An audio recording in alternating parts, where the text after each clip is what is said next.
It's for those same students that I decided I would come speak tonight, because this levy is not really a political issue.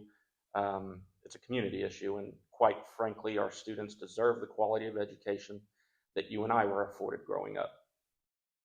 One provided by knowledgeable and experienced teachers year after year.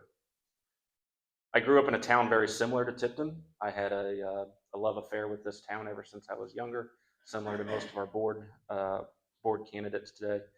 I grew up in Pilot Grove, and when I was young, I was screened for special education services. It's kind of ironic that I'm giving a speech tonight because I had a speech impediment, and I still do. By the time I graduated, I had a 29 on my ACT and a full ride to the University of Missouri. I was not, however, in the top 25% of my class. That school was full of intelligent, ambitious, and dedicated people. We had a kid in my graduating class that went to medical school at Columbia. He's a MD now. That's Columbia University in New York. Two of my classmates are pharmacists, graduated from pharmacy school, the legal kind. One went to law school. I had 3 friends serve as officers in the military, and another is an executive for the largest lender in central Missouri. 3 of my classmates are business owners, and then there was me, the weirdo, who went back to high school as a teacher. At this time, this was normal for my school. It was an expectation of our community that that's what our school produced. It was the same here in Tipton. That's why I kind of had a love affair with this place. Our schools were going to produce the best. That was expected of the community. How did we do that? Well, as talented as my classmates were, we were led by an even more talented group of teachers. I had the same science teacher for all of my high school career. I had the same history teacher, had the same math teacher, ag teacher, business, art, same principal, even had the same lunch ladies. They were dedicated to their craft. Combined, the high school staff of 9 had over 150 years of experience, most of them at the same school. They were consistent. We didn't have turnover because our salary was competitive with surrounding schools, even bigger schools like Boonville, Sedalia, and Columbia. It wasn't equal, but it was competitive. We had a high tax levy, and we still do. I called the school today. It's, what are we at, 2.6? Theirs is 4.6. To them, though, it's not an issue. They want those future doctors, lawyers, bankers, officers, teachers, and business owners graduating from that school and living in that community. I've lived in Tipton here for 7 years. I've taught in the district for 4. Both of my children have been born here. Our family's entire financial future is literally tied to this school district, which is another reason I don't get political. I get asked a lot why we moved here, and it's kind of funny because we moved here because people mow their lawns. Let me explain by what I mean by that. It's my observation that Tiptonites might not always have the biggest and most up-to-date house, car, lawn, etc. But what they do have, they take care of. They invest their hard-earned money into their community and care for the people who live here. Most lawn nuts are competitive, and so is this community. If they do something, they want to be the best at it. I think this community realizes that a $50,000 lawnmower is worthless to someone who doesn't know how to use it, or even worse, doesn't use it enough. I'll give you some more examples. We have an awesome girls basketball team.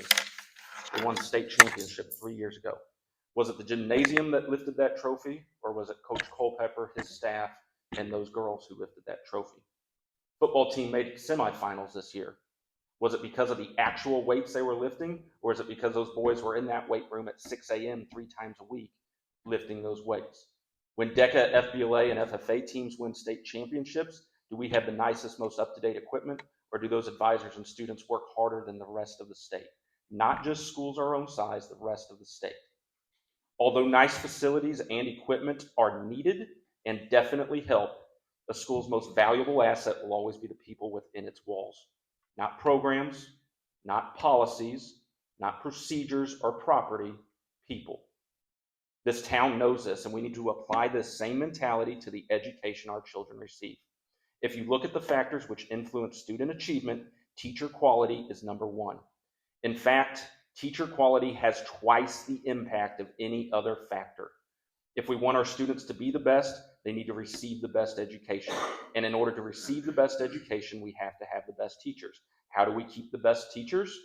You pay them. The state has mandated that all schools can pay a teacher no less than $40,000 a year. The state has no plans to fund this mandate, and the governor has stated that he plans to freeze state public education funding. The only way forward for you to comply with this mandate is to raise taxes. I hate raising taxes as much as anybody, but if we do not raise taxes, what we'll have to do is we'll have to freeze our salary schedule at $40,000 a year, and you have somebody making, with 10 years of experience, making the same amount of money as somebody with 1 year of experience. Tell me, if you're doing the job that you're doing now, and somebody 30 minutes down the road is going to offer you $10,000 more, would you stay? How can you expect a teacher at Tipton to stay if they won't get a raise for 5 years? If we hire a new basketball coach every year, do you think that they would consistently make it to the Final Four? To win at anything, you need dedication and consistency. How can you expect us to win in the classroom if we have a new teacher every year for those kids? In the 4 years I've taught at Tipton, I've seen approximately 30 teachers leave. They may leave for a variety of reasons, but only one teacher took a pay cut to teach somewhere else. Remember, the kids in that school are going to grow up to be your community's cops, your firefighters, your farmers, your store owners, and your government officials. Your property taxes that fund our school and our teachers are an investment in the quality of your life 10, 20, 30 years from now. I grew up in Pilot Grove, but Tipton is my home. Tipton is where I'll raise my children, where I'll see them graduate, where I'll see them get married. It's where I work, where I go to church, and where I'll retire. It's where I'll be buried. I want the people teaching my children to be the best. When they and their classmates graduate, I want them to be more qualified and more intelligent than children from other districts. I'm happy to pay another $100, $200, whatever it takes in taxes to make sure that the person that I ask for a mortgage at the bank can correctly calculate compound interest, or the first responder was taught how to properly perform CPR by a teacher and can save my life the next time I do something stupid in my shop. I'm going to leave you with this. Before you vote on April 8th, you'll drive by that school parking lot several times. Take a look at the faculty lot. Every time you see a teacher's vehicle outside the hours of 7:30 to 3:30, remember they're not being paid to be there. You won't see employees at the bank or the grocery store after hours. That is the time that they are taking from their own children to give to the children of this community. Those teachers are completely invested in your kids, and by default, the future of this community. Those teachers want your kids, grandchildren, nieces, nephews to win at life. Do we not want to keep those teachers? Those competent and dedicated teachers are going to work somewhere. Why not hire those teachers here? You, the voter, will decide what our district is going to pay those teachers, but ultimately those teachers are going to tell you where they are going to teach. Do you want to try to catch those dedicated and competent teachers with $40,000 net, or do you want to let a school to the east catch them with a $50,000 one? As a teacher myself, I want to teach at a school that takes care of what they have, one that mows its lawn. Thank you.